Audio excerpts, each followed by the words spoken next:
everybody, Todd here with a long overdue update video. My apologies for not getting this sooner. As I know all of you know, it's been quite a challenge over here for the past couple months, but I have a minute to catch my breath, and I have a lot of things to share kind of about what's happening and some different things going on. But I want to start with the beginning of this video. You saw a beautifully painted calligraphy of the Japanese kanji for the word patience, or nun, by my good pal Zach Weiss. Thank you, Zach. Zach's a good buddy of mine, and if you don't like Zach, you cannot be my friend. So if you know him, you know what I'm talking about. Anyhow, we actually had a really good discussion while he was painting it and talking about patience and in general what that means. But I love the Japanese kanji for it because of the pictogram representation. It has a blade or a knife structure coming down, which symbolizes passion or desire. Underneath it, there's a line symbolizing restraint. And so the idea with the pictogram is passion being restrained, and underneath it is a pictogram of a heart.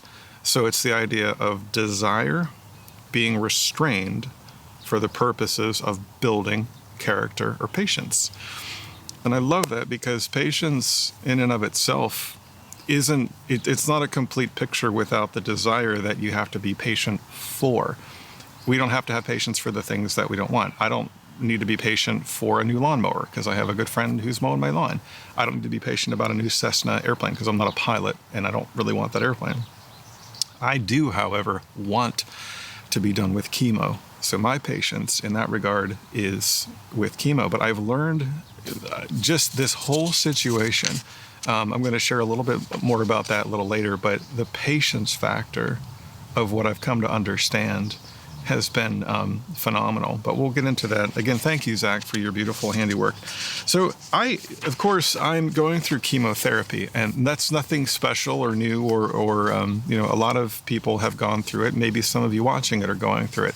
There's different types of chemotherapy and different ways that it's implemented. I don't have cancer. Which I think is one reason why I haven't lost my hair, because they're not targeting the same type of cells the same way. As a recap, I have something called AL amyloidosis. Shortly, your body absorbs protein. That's your building blocks for your body. My body has not absorbed protein. Instead, it killed the protein and it turned them into something called amyloid, which was a razor blade microscopic thing that just destroys your body. And it was very painful. It's caused a lot of destruction and was very difficult to diagnose. I was misdiagnosed 5 times, which is part of the problem. It kept getting worse. Now, once I had the diagnosis and once we started chemotherapy, we realized the severity was far worse than any of us could have imagined, which, to be honest, it made a lot of sense because I was telling the doctors, I remember trying to explain to them, I feel like I'm being eaten alive. I feel like I'm dying. And I didn't know how to explain it other than that. My mind goes to that scene in Apollo 13 when they finally see the capsule, when they're separated, and they have that perspective to see, oh my goodness, how are we still even floating around in space? That being said, I'm very thankful that they did catch it and that there was just a lot of persistence on behalf of the doctors at the Cleveland Clinic.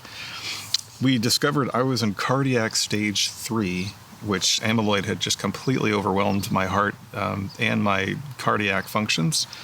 I was 1 month away from an explosive heart attack and several months away from dropping over dead. So it was really down to the wire with it.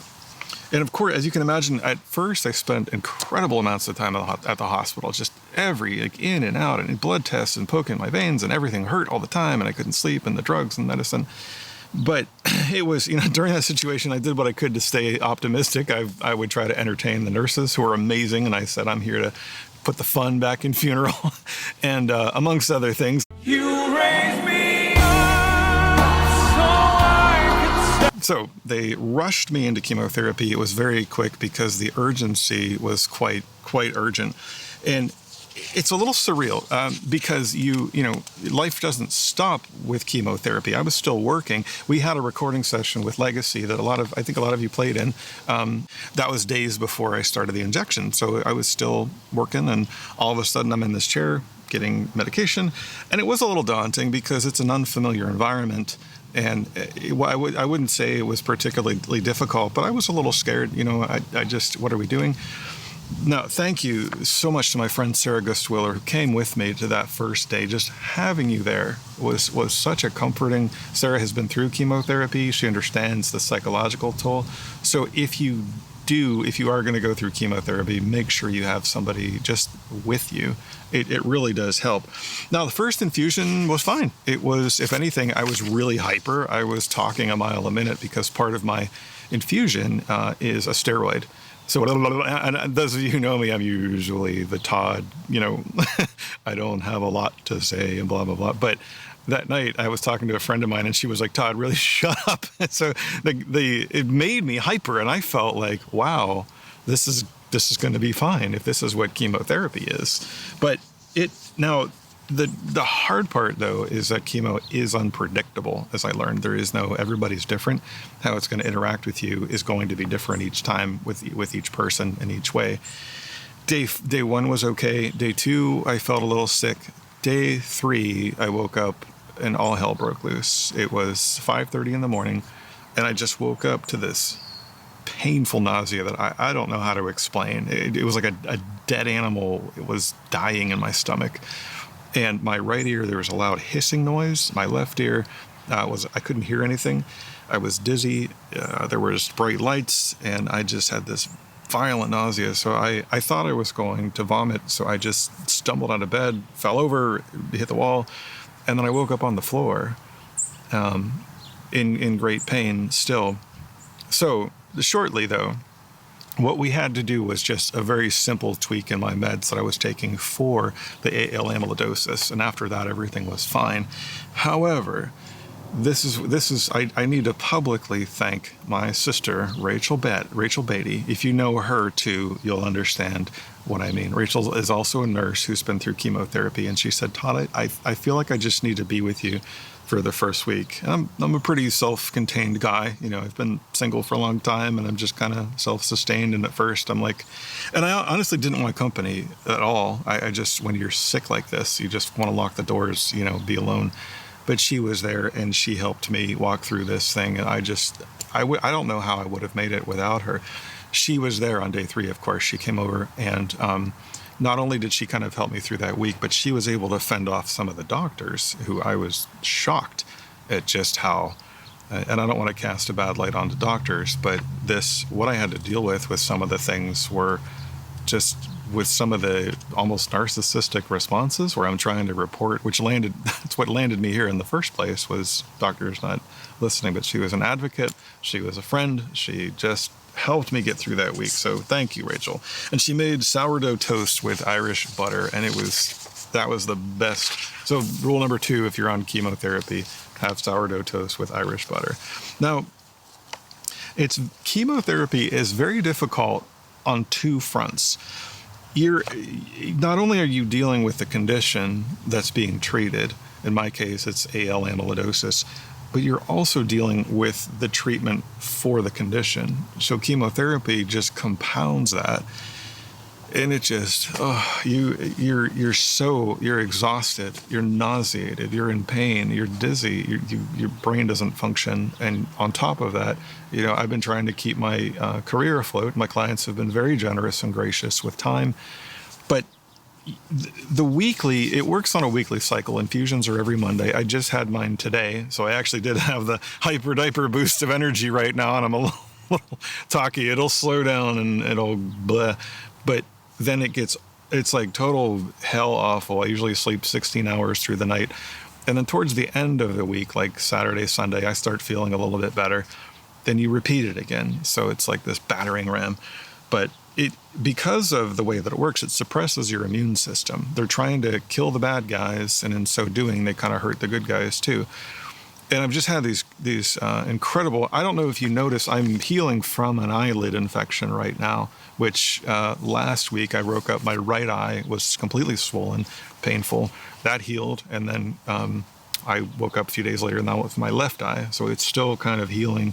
I've also had incredibly swollen feet my feet were 3 times the size. I couldn't put shoes on, and So you're constantly dealing with these ailments that come up that you didn't expect. So all that's to say, it's an obviously a difficult thing like to get through, but it's a lot like fighting a war in the sense that you've got to do two things. First, our goal is to drive out Hitler. I'll just use that for an analogy, to stop the amyloid process from happening, which causes a big mess. And there's also a mess before.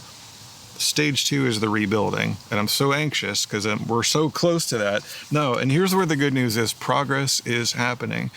The initial diagnosis, although they were optimistic, they weren't sure because this was a very uncertain thing. It was a very weird. I'm very young to have this. There is no reason or cause. The people who have it are healthy. Some are sick. There's no connection whatsoever. So the first thing is to report I'm officially, as of last week, I am in remission, which is amazing, which means we caught Hitler. He's dead. We ran the Nazis out of town for the first time in over 2 years. I'm in remission. My heart rate is slowly kind of returning to normal. The pain it's still there, but it's much less. And we're close to begin rebuilding. The chemotherapy has worked to the astounding point that it looks like I do not need to have a bone marrow transplant. The doctor is pretty positive at the outcome of this, that it looks like I just have 6 more infusions, which for the next 7 weeks, and then I'm done. Then we can rebuild the process. And that's going to be, of course, possibly 2 years of rehab. My body is a mess. It's my heart that, even though I've moved to stage 2, I was stage 4 cardiac stage 3 cardiac. Initially, it may have been 4. Then it did come down to 3. There was speculation that it was 4. Then now it's stage 2. My hands, I don't know if you can tell as I'm moving, I can't really I can't make a fist, and I can't open them all the way, which is amazingly inconvenient. You don't know how much you use these fingers to just put on buttons or cook or shave. I have to kind of brush my teeth. So my hands have to grow back. My feet, there's barely any muscle. The muscle, my walking is very difficult. I have to have a cane, and there's barely any energy to go upstairs. And I'm just, of course, exhausted. I'm so tired. Part of that, I think, most of that is from the medication, but the pain has gotten a lot better. It's still there, but it's much less. And the palliative team at Cleveland Clinic has been amazing helping me with that. So I've got a long road ahead of me, but we are almost ready. 6 more weeks, I can start the rehab. Now, beyond all of that, as you can imagine, and any of you who have gone through something that you didn't want to go through, that you were forced to be in, it changes you and it breaks you. And it forces you to deal with it one way or the other. Our typical response to anything that we don't want to be in is, I want this to be over with. I don't like that driver in front of me. I want them gone. I don't like that coworker. I want them to get fired. I don't like this sickness. I want to be well. I don't like the landlord of my house. I want, and that's inevitable. And it's making me realize just how many times, like in my own life, that my typical response is the same way. And we are going to be put in positions that require patience. It's going to have to be there. And I used to watch these videos of other people. I've never been sick. I had COVID 3 times, like most of us. I had the flu when I was 20. And other than that, I think I had a fever one time. And I've kind of put the whole health thing out of my mind, not in an arrogant way, but just I'd never dealt with it. So it's other people's problem. Oh, that cancer stuff, or that, the parent of the paralyzed kid, that kind of thing. And now it's like, I'm in it. So what I want to say is, prepare yourself, because we're all getting old and it may be your turn soon. So hear what I have to say about the patience factor. Go get ready for the situations.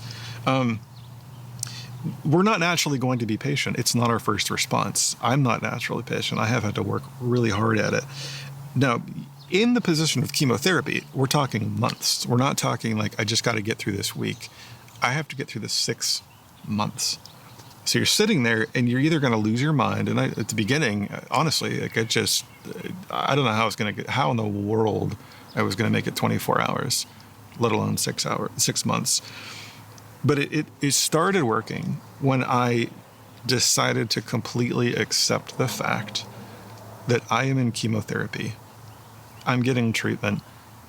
This is going to be absolute hell for 6 months. That's all there is to it. As soon as I accepted that, there was this surrender to the chemo, the great teacher of chemo, in a way, and I just pledged myself to its teaching, if you will, and just decided I am going to accept that I am here, and I'm going to learn everything that I can. I'm not going to waste this opportunity to gain insight and wisdom, and to become a better version of Todd, the man that I can be, and allow this thing to break me, and was determined to allow this to change me for the better. As far as patience goes, one of the biggest things that I learned, patience doesn't come naturally, and it doesn't, you can't decide in a moment of traffic without any preparation, say, oh, I just have to be patient, take a deep breath. I mean, that's fine. You've got to prepare to be patient in the same way that you prepare for anything else. You've got to look at your schedule and almost plan for a time, like, this may take longer. I'm going to drive to the store. This is going to take me longer to get out of the car. And when you start planning for patience, it's incredible how much easier it is to handle it. And as far as the pain goes that I was dealing with, there was a quote, my good friend, Sam Buonavolonta. Sam is shooting our video, too. Really good friend of mine. And I want, real quick, I've got to plug this. Sam is in this awesome band. He didn't ask me to do this. It's called Fear of Dancing. You've got to check out this video. It is one of the coolest things. And I don't like bands. I hate them. I'm old. I like Mozart and all that, but it's the coolest thing. Do take a minute to check this out. Sam's a cool friend, a good friend of mine, and a colleague, and was willing to tape this. Anyhow, he said to me, because he dealt with sciatica, which, as if you've had that, it's awful. He said one time, when you're healthy, you want everything. When you're in pain, you want one thing. Wow. And that statement, it hit me. My world has become, prior to now, my goals were I want to be a master composer and a really good conductor, and I want to this, and I want to heal, and I want to help, and blah, blah, blah. And now it's like, I want to go up the stairs. I want to be able to get through the day dietarily well. I want to be able to go to run this errand. And so not only did the patience meter go up, but the gratitude-o-meter is way through the roof. So it definitely has just completely changed my ambitions. And finally, when you are forced to be patient, you have no option also but to take inventory on personal things without, and I'll be the first to admit that I'm guilty of running from my past, from things that I've done wrong, mistakes that I've made, people that I've hurt horribly, being haunted by those things. Especially with my career, it's easy to just run. This chemotherapy has forced me to take inventory once and for all, because you can't run anymore. To look back on the things that you otherwise don't really want to. I've been reflecting on those mistakes that I've made and thinking about those people that I've hurt, even 20, 30, 40 years ago, things that have gone back. And it's been this cleansing process, and many times just good old-fashioned repentance, saying, I was wrong about what I did. I made a mistake. And in some instances, there's nothing I can do about it, which makes you run even further. But it has given me the opportunity to take that time of evaluation, make peace with it the best that I can. And that alone has been spiritually cleansing in a way I never could have expected. So on a practical sense, part of acceptance, especially with chemotherapy, has been, okay, here I am, what do I do? And how can I make these moments of chemotherapy, instead of this thing I dread, into something almost like a mindful art project? For instance, I have to take a lot of medication, of course, in different times, and I've become pretty disciplined with what I take and when I take it. And I found this little medicine case online. It's the almond blossom painting by Van Gogh. It's really pretty. And so whenever I take my meds, I kind of make it into this little ritual. I have to walk with a cane, of course, so I went cane shopping. I took my time and found this really nice cane and said, well, I'm going to use this one. Even the choreography with my walking, it's very difficult. To those of you who've seen me, I'm very limpy. So getting in and out of the car is a real big process. And I sat down one afternoon and just said, okay, here's the choreography, how Todd gets in and out of a car. I have to step, turn, lift, step, wait, fall, and then made this intentional activity.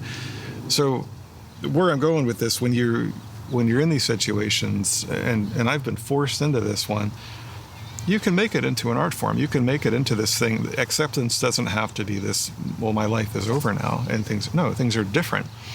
So that being said, I have heard the quote, as have you, that necessity is the mother of all invention. Being sick, as I have with this, has completely thrown my nutrition, diet, health, everything on its head. Things that I would not have otherwise looked at, I'm just delving deep into with different health situations, with food. And here's a couple of important things that have really helped me with chemotherapy. First, I'm working with a naturopathic doctor. I'm working with Ted Suzelis at Ohio Naturopathic.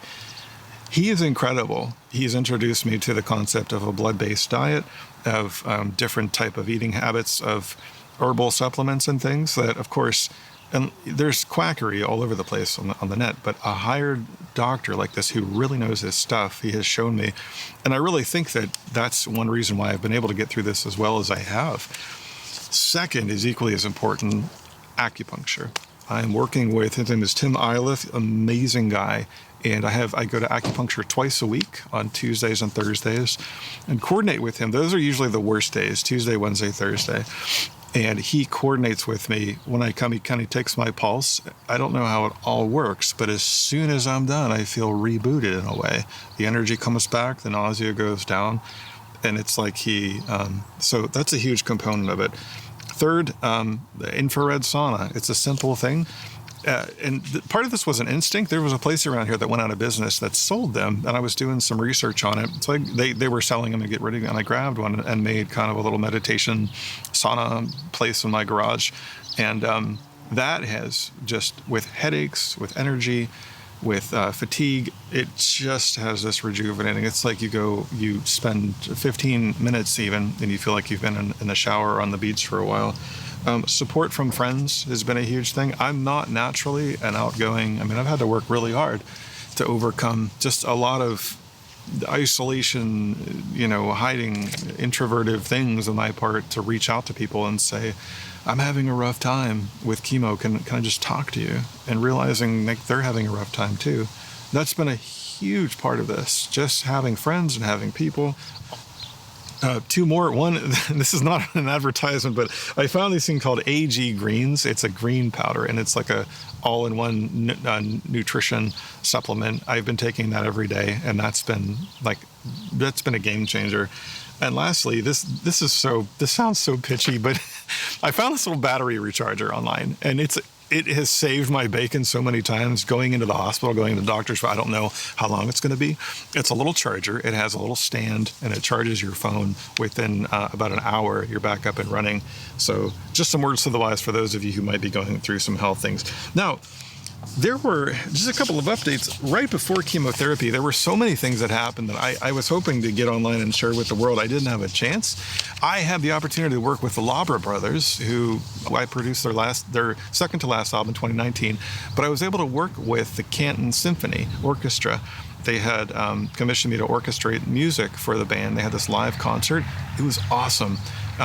Definitely check that out online. Right now, I'm actually working with the First Class Big Band. They're in Youngstown. It's super cool, and it's great because I don't have to we're working with Mike Delank up in Toontown, so his studio is always set up. I don't have to set anything up or down, and it's been really therapeutic to just finally get back in the game a little bit. I can just kind of show up and boss the guys around and then go home. Finally, in closing, I had one of the most wonderful experiences that I've ever had. Some of you were even at the concert, but right before chemotherapy, the Greenville Symphony Orchestra had commissioned me to compose a piece of music called The Little Orchestra That Could. And that moment, it still lives on in my heart, how that was to hear it performed, and just the time before chemo, and it was such an uncertain position. I didn't know what was going to happen, but I'm going to post that in a part 2 video. So Sorry this was a little long. I wanted to give you the longer version of everything, but guys, I'm pulling through, and I have fought a battle unlike anything I've ever had to go through, and I'm coming out the other end of it a much stronger, a much hopefully humbler, hopefully wiser version of myself than before. And I can honestly say, with all honesty, I don't regret this at all. I don't wish chemotherapy on anybody, but I do wish for all of you who are going through something right now, messy divorce, child raising problems, health issues, marital stuff, religious stuff, there's all kinds of stuff. Embrace it. Put yourself in the stuff. Don't run away from it. Do all due diligence to keep your life organized, but when the inevitable happens, embrace it. Allow that condition to speak to you, to teach you, to guide you, to learn what you need to learn at that moment. Thank you for your prayers. Thank you for your support. I will be a lot better at communicating in the days to come. I got a lot of exciting things happening here really soon. So thank you for your time. Thank you for your friendship, everybody. I'll do my best to answer questions. Look for part 2. I'm going to post that right after part 1. This video will be on YouTube. I'll have it on Facebook, but I'll put a secondary link because I'm only going to be on Facebook for a second. Love you all. God bless.